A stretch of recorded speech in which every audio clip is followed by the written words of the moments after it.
Right, good afternoon. And as I mentioned, we have three of us here today. So I'll be starting off with some comments about numbers, and then Dr. Howell will talk about outbreaks, and then we have Dr. Brown with us to give us an update on the analytics related to projections and how we're doing as far as past modeling and where we're at right now. So I'll try to move through fairly quickly to cover my parts here. So as always on a Thursday, we look back over the week, how we've done. And today we have reported 935 new cases and unfortunately 10 more deaths, and we'll be commenting on deaths in a moment. That's pushed our 7-day average to newly cases to almost 900. I will mention is that, again, 80% of the cases reported are in our larger modified stage 2 health units. That's Toronto with 420, and I'll comment about that in a moment, Peel with 169, York with 95, and Ottawa with 58. What I wanted to comment on is that you can see for Toronto especially, it looks like a fairly 100 increase in their numbers from yesterday. And I did talk with them today, and they said they had extra entry of data of about 100 more. So I would say their numbers are still up in that area there of upper 300s, mid 300s. But that means our provincial numbers, if we take that off and balance it, we're still in our range of plateauing around the mid 800s as we were before. But it was a data entry type issue in that regard. So the ages still we're seeing fairly similar to previous weeks. We've seen some change a little bit in the 20 to 39s, and I think Dr. Brown may talk about that in a moment.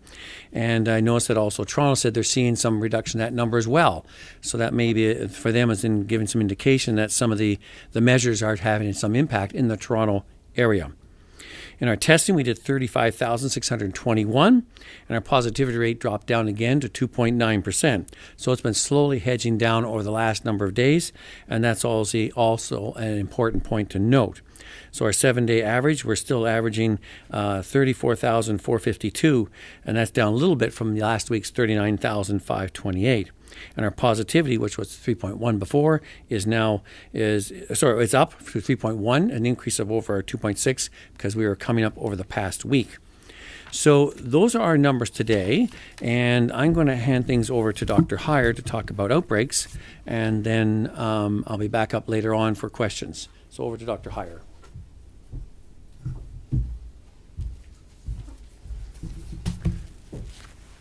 Good afternoon. Thanks, Dr. Williams. And nice to have Dr. Brown here with us today as well. So very quickly talking about the numbers of outbreaks, we have had 119 new outbreaks over the past 7 days with 19 new ones today. Again, unfortunately, it's a similar number that we see pretty regularly, and they are in a wide range of settings. Again, over proportioned in the vulnerable sector, as Dr. Williams has talked about. Just a couple of quick notable observations. We have seen two large outbreaks related to weddings, and those are challenging because they are people who have come together to gather in a site, and then one of them has 8 different public health units that are involved, just illustrating the complexities of some of these investigations, but also illustrating the infectivity of this illness. There's a second one, again, that has 33 cases that has 2 specific public health units involved. We have also seen some decrease in the number of schools and school outbreaks in the Ottawa area, which is reassuring, cautious reassurance in the Ottawa area by the fact that those numbers have decreased. One of the observations that has occurred is in working through the outbreaks, they've noted that people in their place of work aren't wearing their PPE in a way that would be best to protect from transmission, both generally, but also specifically when they're in break rooms and when they're intersecting with each other in a social setting, and also having some social interactions after and outside of the workplace. So those are examples of some of the things that we've observed from the outbreaks. I do want to share further time or share my time more with Dr. Brown. And Dr. Williams, is Dr. Brown going to come up right now after me? So Dr. Brown is going to join and talk about the analysis and some of the modeling information.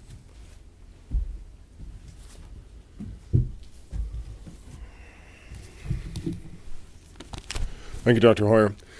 So I'm going to present projections on disease spread and the results of some analyses from our team.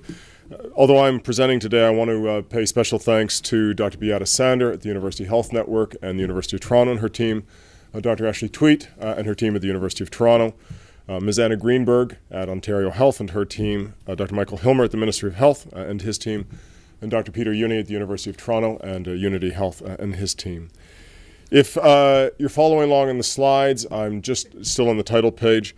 I want to note that what we are talking about here today is estimates of cases, testing results, the percent of people who are positive, hospitalizations, deaths, those measures. Those are all lagging measures. They take a while to materialize, and so this is not a snapshot of exactly now. It's what was happening about a week to two ago in the community, and now we can see it here. With that, maybe for those who are following on slides, we could go to the third slide, page 3. So compared to the projections that we showed at the beginning of the month, it looks that current projections are much slower growth, and where we were concerned that we were close to a worst-case situation, analogous to Victoria and Australia last time, we're much closer now to the situation in Michigan. Of course, there are, as Dr. Williams already referred to, some challenges in the data right now, and as we smooth this out, we don't want to come too fine a projection, but we're estimating sort of a steady state level of cases for a while of between 800 to 1,200 cases. What I think is important here, though, is that although cases are continuing to grow, that growth has slowed, and we're starting to see a more gentle curve there as we move through. If you move to the fourth slide, this is a slide that picks up analysis that we presented last time as well. This is the percent positivity, the percent of tests that are positive by age group over time. You can see that there is a very low percent positivity in the middle of the summer, and since the middle of the summer that has started to increase. What's important to note is not just the increase overall in the percent positivity, but actually the increase in the older age groups. And the average age of the case is now moving up. It's now 40 in Ontario, which may reflect the effect of some of the interventions, but also creates a bit of a warning signal because it is in the older age population where we see the biggest health and health system consequences. If you go to the next slide, and this is the slide showing the growth in hospitalization rates, like the growth in cases, the growth in hospitalization rates and ICU use has softened, and so it is slower growth. It is still growing, but it is a slower growth. Important as well to kind of use for comparison purposes, in the last briefing in the first or second week of October, we talked about 250%, exactly 249% growth in hospitalization rates over the last 3 weeks.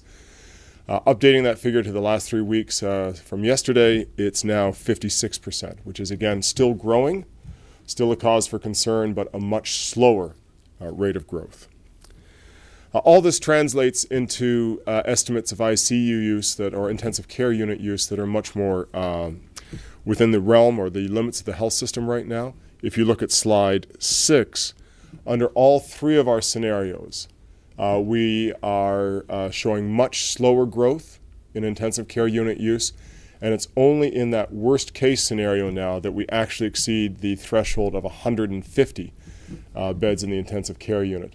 This is the threshold at which we start to limit access to surgery, but in 2 of the 3 scenarios we stay below that limit, and it's only in the worst case scenario that we actually see that limit exceeded. So slower growth in the number of cases, slower growth in the number of hospitalizations, and a more positive picture on intensive care unit use. I think it's important to emphasize, though, is that this disease, particularly because it can spread so quickly with these super spreader events, can dramatically turn, and you can have rapid growth quite quickly. If you go on to slide 7, this is a slide that shows growth in active cases in long-term care homes, both among staff and residents, and reported deaths among residents and staff in those homes. Important to call out here, though, is that you're starting to see now a much sharper growth in cases in our long-term care homes, and this is one of the places where we have the greatest vulnerability to infection and the greatest consequences of infection, as you saw in the first wave. Important to note here as well is that deaths, or reported deaths, are now actually taking a much sharper increase. On October 9th, when we reported first on this, there had been only 25 deaths since August 15th. That number is now 85. And to put the speed of change now in perspective, We have more deaths in the last week, 27 deaths, than we did between that entire period between August 15th and about October 8th. So you're starting to see a sharply increasing curve of reported deaths in long-term care homes. Moving on to slide 8, this is the first of a series of slides that show variation by public health unit. This is the variation by across public health units in the number of new cases per 100,000 population. This is smoothed a little bit to be a 7-day average, but you can see substantial variation between, for example, Peel at over 80 cases per 100,000 population, down to Halton at just about 31 cases per 100,000 population. Important, I think, as well to note here, though, when we go past the top 6, 7, or 8 public health units in terms of case growth, the rest of the province sits at a much lower number of just under 13 cases per 100,000. And this is a theme I'm going to return to consistently throughout much of this presentation, of substantial variation across public health units and the importance of looking at a public health unit by public health unit basis when considering the progress of the pandemic. Moving to slide 9, this is a slide showing the variation in percent positivity across public health units. And you can see here again the same variation of a high level of 6.5% in Peel. I mentioned the Halton statistics on the numbers of cases last time. Halton's percent positivity is 2.5%. But when you go down again to that all other public health units, that percent positivity is down around 1%. And just because these are lagging indicators and because there are always issues in how we estimate the progress of the disease, we like to look at several indicators at the same time to get a true idea of the dynamics, the progress of the disease. And so you can see again across public health units, some have growing case numbers and growing percent positivity. Some have a much more moderate and you can start to see that curve shifting a little bit on top. And for much of the province, it's actually a very low number that's persisting at a low number. Going on to slide number 10, this is variation in the percent of tests that are getting processed within 2 days. You can see that there is a sharp shift around the time that testing guidance changed, a little more of a shift with the second set of guidances around testing for children, and now percent showing 2-day turnaround at a high level of York, well above 80%, Halton at a lower level here at about 61%, and Ontario overall at about 78%. And so you can again see this sort of variation across public health units. This is important because it's a measure of the resilience or the public health system capacity at this point. And so you want to see strong progress against the disease, strong capacity in a public health unit, and strong health system capacity when considering courses of action. If you go on to slide 11, this is one more measure of public health system capacity. This is again, a 7-day average, the variation or the percent of cases with no epidemiological link by public health unit. This is where we've not been able to find the source of the case or relate the source of the case back to another source. You can see this is at a high level of about over 60% in Toronto, down to a low level of 4.5% in the Eastern Health Unit, with the rest of the province, or most of the province, sitting around 20%. This is important again because it shows the ability to kind of get a type of outbreaks, understand where they're coming from, and start to respond to them with public health interventions. So pretty critical sort of picture of most or overall the province starting to slow the growth in the case count and in hospitalization, but substantial variation across public health unit in all of these measures, and substantial variation across public health units in the public health system capacity. As we get to slide 12, we're going to talk a bit about outbreaks and where the outbreaks of the disease are occurring. It's challenging to work with this data because we're trying to make sure that we're relating it to a variety of factors and giving a clear perception. The first figure, slide 12, is a picture of the proportion of where outbreaks happen. You can see that bottom yellow bar is other, and for us, other is things like bars, restaurants, sports leagues, gyms, recreational centers. You can see both in the province, it's starting to come down in October, but particularly in the 4 public health units where there were restrictions, you can see a much stronger decline, at least the proportion of outbreaks that are occurring in those areas. And when you match that with slide 13, which is the absolute numbers, you can see a substantial drop in the absolute numbers. Now, I think it's important to note on this that this drop in absolute numbers is partly the result that this is still partial data for the month, but it is lower than we would expect to see had there been no impact from those restrictions. And so you can see actually a substantial drop in the number of outbreaks within those 4 public health units as well. Finally, moving on to slide 14. This is a very complicated slide, but essentially what it shows is the variation in the source of outbreaks across those 4 public health units that had restrictions. Reason showing this to you is to show that there's not one consistent pattern, but it's important to look at where outbreaks are happening anywhere to understand specifically where you can actually put interventions. I know there's often concern that we need to wait to see outbreaks in a particular public health unit before instituting restrictions. That would be akin to waiting to close the barn door until after the horses left. We get a provincial picture of where outbreaks are happening, and then we can develop interventions that make sense to try to control the outbreak in each community. However, the impact of COVID-19 is not just in terms of its infection, case, and mortality rate.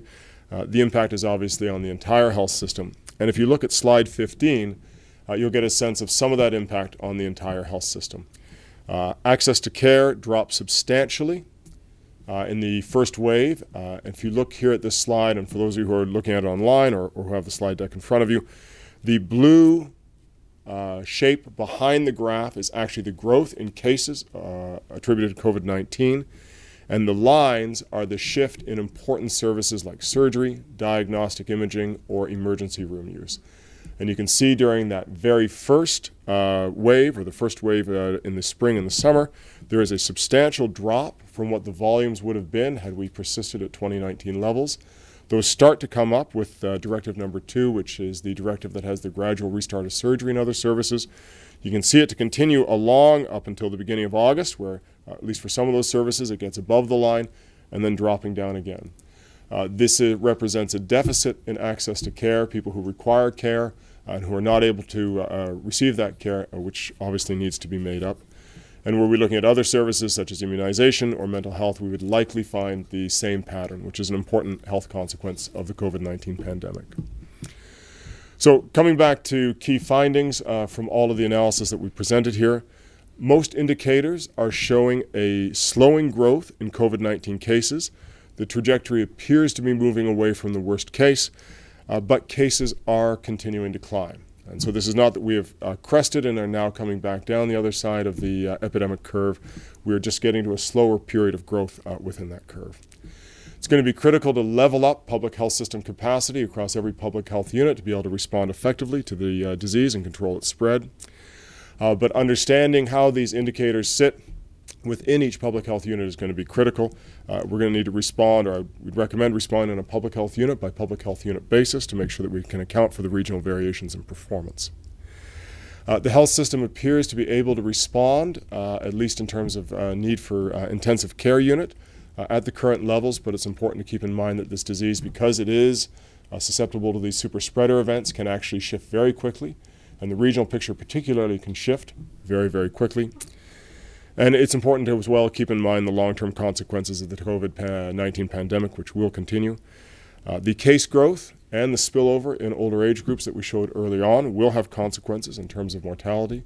We're continuing to learn about post-acute and chronic COVID and its implications and what people are calling long haulers. There is challenges in access to necessary care as care sits below still 2019 levels. And the mental health and the long-term consequences of the economic impact of the pandemic will be felt for a long time.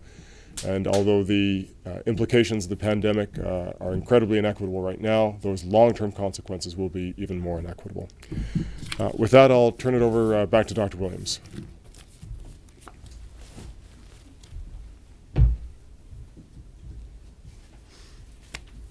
Dr. Heyer and Dr. Brown. So just before we go over to questions, sum up, this weekend is Halloween, and I want to wish everybody a safe and happy Halloween. Just to be clear, some said that when the modified Zone 2s we were asking to cancel Halloween. No, we said we were strongly recommending not to do the traditional door-to-door with large amount of kids rushing from door to door and that. I've seen lots of great creative ideas to make it a very special event still for children, especially younger children, in a safe and healthy way. And so we want everybody to do their best to do that for this weekend so that people can have their traditional fun, but do it in a safe way, do it in a careful way, and one that makes sure that we do not enhance any spread among our people there, especially the children who are involved in cohorts in school programs. So please follow the public health measures, as always, with the wearing a mask in public settings. Stay home if you're ill. Get seen if you have signs and symptoms of COVID. And of course, hand hygiene is always important at every time. So those are the there. So we're going to take questions from the media.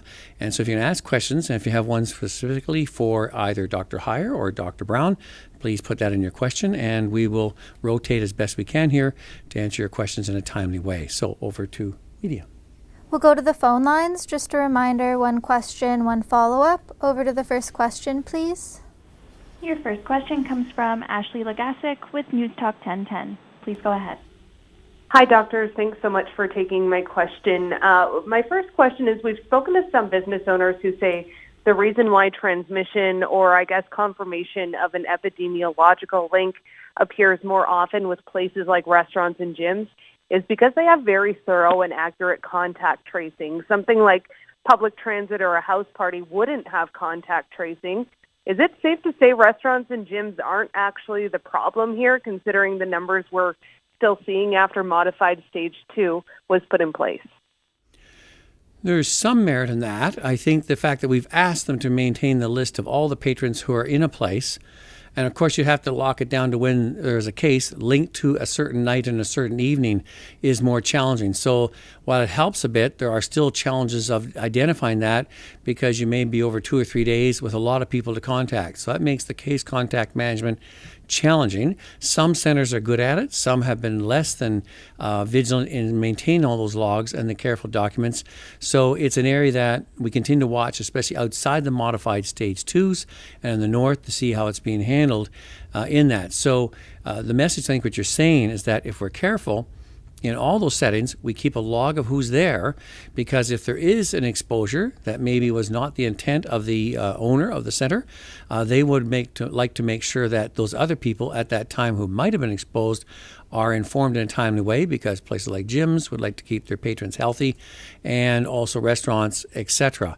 So the answer is somewhat better, not perfect, and it leads to a lot of complexity with case contact management. So we just need to make sure when we are doing it either in the north, in our modified areas, or in our modified 2s, that we need to be careful about our documentation to aid in the case contact management. Follow-up? Thank you. So at this point, can you tell us if the modified stage 2 areas will remain there after the 28 days is up? If you can't commit to an answer today, when will there be an answer for business owners who need to know what to do? So our public health measures table and our different scientific groups, and include what you've heard some from Dr. Brown today, we're watching how the data is changing on a number of different metrics and seeing how they're coming down. We wanted those 2 incubation periods to give enough time to see, because as was alluded to in the slide presentation, the data moves up and down fairly quickly day to day. You need 7-day trends. And then if we have actually 4 7-day trends with 2 incubation periods, we can see, is it a consistent downward trend? So what we don't want to do is saying, you're in modified 2 now, then we come off modified 2, and then a week later we're back into modified 2. That would be very perplexing. It's hard enough for business and retailers as it is, and the public to understand. So we want to make sure if there's a consistent downward trend and it's down at that level, we can move off that after 28 days. We have to ask if it hasn't moved substantially enough. We may have to extend it longer, but we'll be trying to update you as soon as we can, as we update also to the Minister of Health and to our to the Premier and Cabinet when we feel the numbers can be, because then it would involve another ROA, Reopening of Ontario Act, change and alteration, which is Cabinet prerogative. So we'll be doing that in a timely fashion as that time approaches. Next question. Your next question comes from Brian Lilly with the Toronto Sun. Please go ahead. Hi, I'd like to hear from all the doctors and everyone involved, since you have all advised the government. To say that I am upset at what I'm seeing on slide 14 and what you advise the government would be an understatement. If I can just read out to you. Peel, restaurants, bars, and clubs, 3.3% of all outbreaks between August 1st and October 24th. In Ottawa, restaurants, bars, and clubs, 3.2%. In York, 10.8%. In all of them, you've got other areas such as industrial settings, schools and daycares, long-term care homes, all being much larger contributors. And yet each of you advised the government to make people unemployed. And I'd like to hear why you did that, given that these documents that you're providing to us don't actually support what you told the government to do and what the local officials asked to happen. So why did you advise that the government shut down bars, restaurants, gyms, etc., but not shut down industrial settings, schools and daycares, long-term care facilities? Okay. The recommendation we made back at that time, because of the rising numbers and the extensive community spread, a lot of times people were contacting in areas where they were not having adequate protection. We didn't particularly pick one site or another. We said, as we said all along, that we were picking those settings where it's indoors, where people are unable to mask for long periods of time. That means those lists, and there's about 10 sites that we put in there, knowing that those were a collection of different ones that the public health measures table had identified as being these risk sites, and evidence and science that supported them as being potentially where the transmission can occur even higher. The difference is with long-term care homes, there is proper steps and PPE in place. There's methods there. The schools, we have the layers of the cohorting, the masking, the screening, all those things are in place. They're not the same as where the other ones are setting there. And so we have all these other steps in place, but we don't have them in place in the other ones. So the recommendation was not particularly picking this restaurant venue or that one.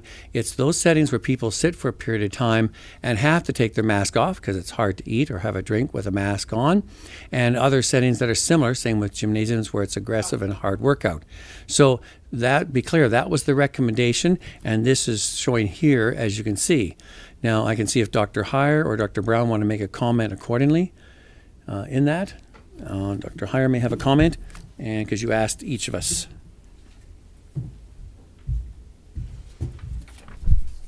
Thank you, Mr. Lilly, for that question. And I think what we're seeing here is what outbreaks have been reported and what outbreaks have been identified during that period of time. And I think we heard earlier from Dr. Williams and comments that I made that case management and contact tracing is challenging at times, especially when we have a high volume of cases. But most importantly, what you may have recalled during the earlier presentation with Dr. Brown, Dr. Williams, and myself was the risk that was identified from other evaluation of a social setting. So when people are in a situation where they may have their mask off, where they may be in close proximity, where they may be indoors, where there may be a greater comfort with the people that you are with, there's a greater risk of transmission. And that was clearly identified and clearly discussed. It's not about the setting specifically, it's about the social interaction that occurs. And as we commented, this is all back to prevention. And it's all about people thinking about the potential situation that they're getting into, and recognition of all of the steps that were taken in specific settings such as restaurants and other social settings and gyms.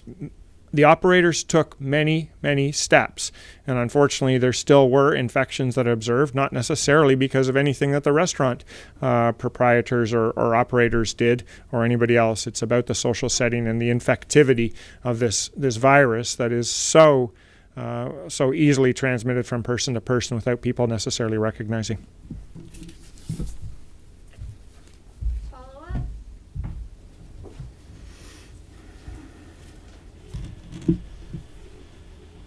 Follow-up? Okay, well, let me ask each of you again to explain how this is not just political BS. Because if I look at the numbers for Peel, 3.3% of outbreaks in restaurants, bars, and clubs, but 19% in grocery, retail, and service. Or if I look at York, these are your numbers, by the way, 10.8% from August 1st to October 24th in restaurants, bars, and clubs, but 11% in grocery, retail, and service. We've got 39% in Ottawa in schools and daycares, but only 3.2% in restaurants, bars, and clubs. So why did you advise the Premier and the Cabinet, or why did you, if you want me to get technical, Dr. Williams, why did you advise the Minister to close bars and restaurants in those specific areas when they are far below other aspects of the economy? Was it just because you felt political pressure because of Dr. Davila and Mayor Tory and the Ontario Hospital Association and all the people on Twitter? Is that what drove you to do it? Because the numbers clearly do not back up what you did. So the recommendations at that time was based on our public health measures table, based on the experts that gave us scientific advice on the risk to those various settings. In that time, we did have discussions with the local medical officer of health. Even the medical officer of health in Peel was saying, while the restaurant exposure was in Toronto, the cases were showing up in Peel, but the site was not in Peel. And they're very close to each other and proximal to each other. So the risk is varied and it changes from place to place. Certainly was not a political recommendation. My recommendations are based on science and evidence. We've had some reviews by our federal modelers that also demonstrate the high risk is when you have those congregate settings of how your chance of exposure increases significantly, especially when you get a percent positivity in your population over 1% and 2% and 3%. And as Dr. Brown has shown you, we're well above that in a number of those cases there. That means any indoor setting, as Dr. Hires alluded to, you're increasing your chance of exposure considerably. What happens then is that, as we're seeing, is that spreads out to the community. Our biggest signs of that where it spreads to the community is starts showing up in our long-term care homes and in our schools, because the children are coming in positive. They didn't get it by going to the restaurants and bars that I know of.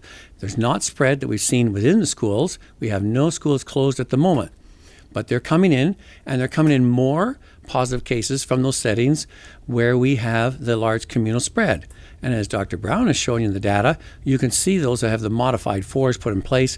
We're already seeing those coming down significantly in the last week or two in those areas there, including what just follows is the schools and long-term care are not a product directly of those infections, but they're from the spread from the community, which is from social gatherings, some of which we can control, as in those settings. A lot are still in people's backyards. We put in more rules before that, asking the number of gatherings. We put in even penalties to people holding large events in their house or backyard, and we put those province-wide. So we have a number of steps to try and decrease that rate of infection in the community and the exposure. So again, it's based on science and evidence and on our modeling, and we're continually being updated by our scientists as this is all new area. We're learning more every time. And again, as Dr. Brown has presented, you've seen some data indicating that we are, in fact, making progress. And even I talked to Toronto today, they said they're seeing a decrease in that age group of 20 to 39, so they feel the measures are starting to make impact in their jurisdiction. I don't know if anyone else has any other comment to make. Dr. Brown would like to make a comment.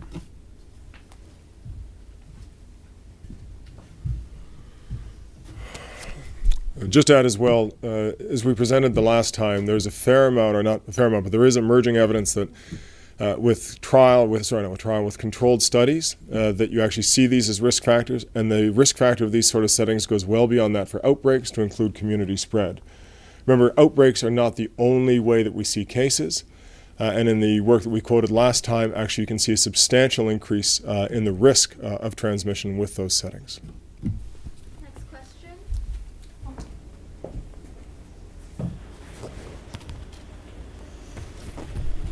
Next Your question. next question comes from Colin DeMello with CTV News. Please go ahead. Hi there, doctors. My first question is for Dr. Brown. Dr. Brown, the modeling, I just wanted to be clear about something. So the modeling that you have, is that saying that we are now plateauing in the 800s and that we're not going to see the case count decrease below that threshold unless there is some additional intervention?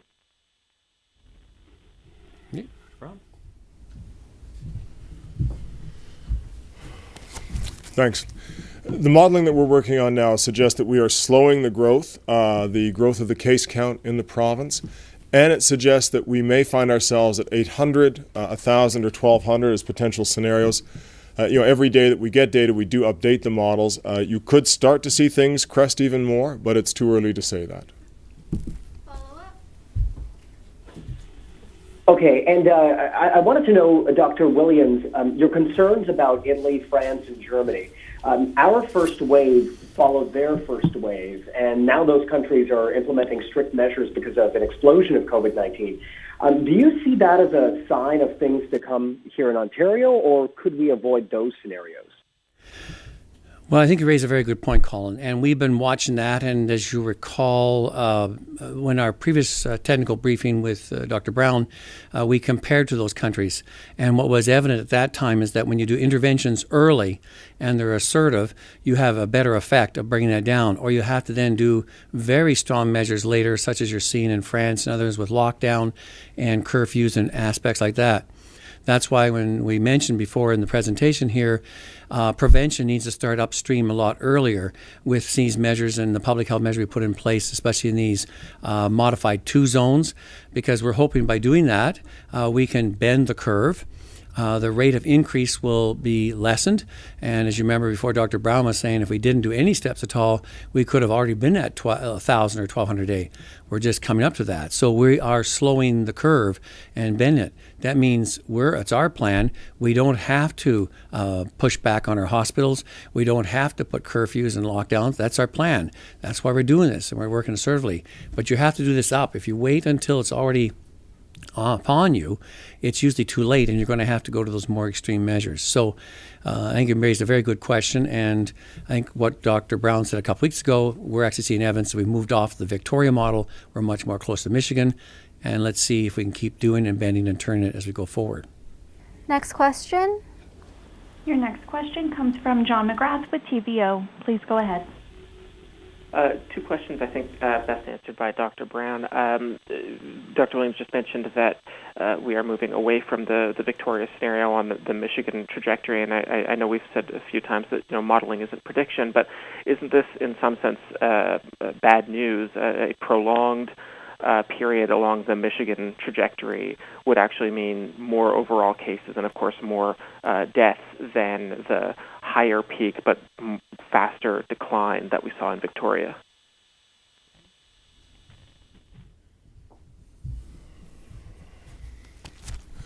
Thanks for the question.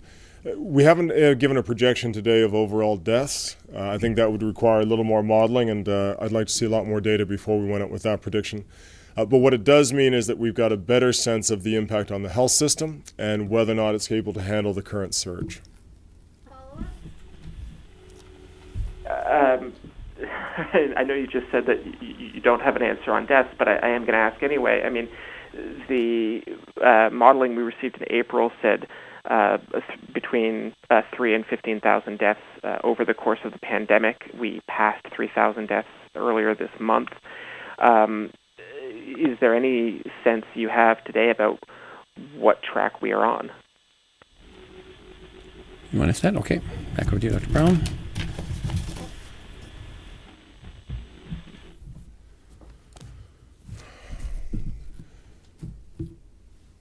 I'm very, very hesitant to say what track we're on because of how quickly this turns. The European experience right now is particularly concerning. I believe that if we keep it at the current trajectory, we will see far fewer than that high-level estimated deaths. But I do worry, given how quickly you've seen things turn in a number of jurisdictions, that any sort of prediction right now to say how much we will have is going to be challenging. But I do believe we're well below that high end of the original estimates. Next question, and this will be the last question. Your final question comes from Lorenda Redikoff with CBC News. Please go ahead. Hi there. When I'm looking at the various slides, I'm just seeing numbers so high for especially Toronto and Peel, such as like no epidemiological link, percent positivity, cases per 100,000. I don't know. I'm just not getting why you guys sound sort of positive in a way. in terms of what's happening. Can you explain that, where that comes from, and are you looking at further restrictions in Toronto and Peel? Well, I'm going to ask Dr. Heyer to answer that one on the epidemiological link and case contact. Hi, Lana. How are you? Fine, thanks. Thanks for that question. If people were watching on the TV, I was trying to stand up a couple times to essentially say what you were just saying. We are seeing continued growth in cases, as Dr. Brown had said. We are not going on a decline right now, but we are not going as steep of a curve. As Dr. Brown said, the hockey stick before, we are still seeing growth. We are still seeing people sick in the hospital. We are still seeing people in the intensive care unit. And Dr. Brown has pointed out that we still have seen a number of people dying, and in long-term care, that death rate has increased. So thank you, Lorna, for bringing that forward.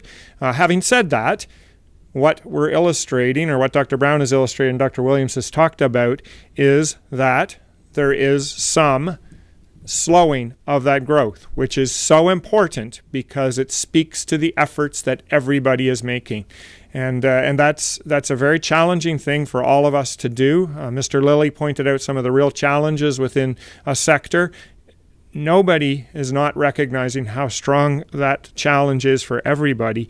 But I think it's really important to recognize that we're doing our part to slow, but we still are seeing absolutely what you talk about, increased still significant positivity, significant case numbers, significant people within hospitals. So I'll turn to Dr. Williams for any other additional measures, because that's the public health measures table and Dr. Williams' role, but just wanted to, just the last thing around the case and contact information. Again, the epi link that you're talking about, it's challenging when you have a significant number of cases to be able to do I don't want to use the word effective, to do contact tracing, because there's so many cases and so many to track down. We're bringing in additional resources to help with that, but it also speaks to the complexity when there's big social gatherings to be able to track everybody down. If we look at the example from Hamilton, which is the SPINCO group, that took a number of weeks to be able to sort through all of the different people that connected, and it stretched into multiple different sectors, including schools and daycares, all starting from a social intersection that occurred, and then some social intersections that occurred within the SPIN class. Yes, and thank you. And the health units that they've seen, and even the four, are commenting that the case contact management is becoming better, and you've seen some of those things that shows it's improving in those situations as you decrease the number of contacts per case. That as you're minimalizing the social interaction sites, it's a lot easier for someone to remember if they're with 8 or 9 people rather than 30, 40 people. It becomes more complicated. And so it's more efficient, I would use that word, in a timely fashion. So thank you for that question. It was a very important one in that. So I think that's the questions for today. So thank you for... Follow-up? A follow-up? Okay, thank you. Is there any talk about possibly closing schools and daycares given those outbreak numbers that we're seeing? So that was our challenge with us, and that's why we set up a lot of work throughout the summer. The hiring of the extra nurses, public health, 625, and putting those in place with all the protocols, the guidelines, and direction. And it's been very much reassuring over the last, this week, Monday, Tuesday, Wednesday, and today again, in spite of lots of cases showing up into the schools of children coming in and getting tested and positive. Some staff and teachers and otherwise coming in as well, especially from the high areas, the 4. We've noted that yet because of all the steps in place, outbreaks have been contained. Sometimes in a classroom we're doing even more and more testing. And as a result, right now in Ontario, not one school is closed in these last 4 days, which is a remarkable achievement and shows you the rigor of the process. And that's what we try to put in place, not saying we just hope we wouldn't get any cases showing up at schools, but we knew because of the community transmission, how are we going to deal with that? Are we going to put in place the things that keep the children safe, keep the teachers safe, and the staff safe throughout the whole process? And that system, which is a lot of work, everybody's pulling full force, and it's not without work and energy and without concern from all parties, including parents doing your part to make sure your child is not ill when they go to school, and also get them tested when needed. as well as the teachers who are trying to be real strong IPAC deliverers, as well as staff and administration. Everybody is doing, I think, a fantastic job in that matter. And what we'd like to do is have hardly any children showing up at school positive, any staff and otherwise, and that's what the goal is of other measures, and we hope to be able to bring that down, especially as we head into the fall, further into the winter season. So thank you for your question. Oh, Dirk, Dr. Heyer would like to answer part of that, so you've over to Dr. Heyer. Thanks, Dr. Williams. It's always listening to my colleagues. I think of something else, and I think that's what makes us the most solid team of bringing all the perspectives together. A couple little things about the data. So when we look at outbreak numbers, and a lot of focus in some of the conversation today around outbreak numbers, in daycares and long-term care homes, one case makes an outbreak because of the significance of those settings. And so one case is an outbreak. And many other settings, so in schools, elementary, secondary, and other schools, it's two cases that are linked together within that school that lead to an outbreak. So that's an important thing when thinking about the data, number one. But the reason we're doing that, or the reason that Dr. Williams and the public health team have done that, is because of the significance of the daycare settings and the significance of the long-term care settings. So that's a piece that I wanted to mention. And I think Dr. Williams has said it, but the question was, are schools going to be closed? Well, there have been some schools closed, but it's been an extremely small number for one of the largest school jurisdictions in North America. And so, yes, there are times when a decision is made together with the public health unit and the school board that school does require, from a public health perspective and a health and safety perspective, to be closed. But that's been a minority because of what Dr. Williams said and because of the care and the caution and the thoroughness. And the numbers of cases coming into schools are those coming into schools. And that reflects the community spread as opposed to obtaining those from within schools. So thank you for that. Thanks, everyone.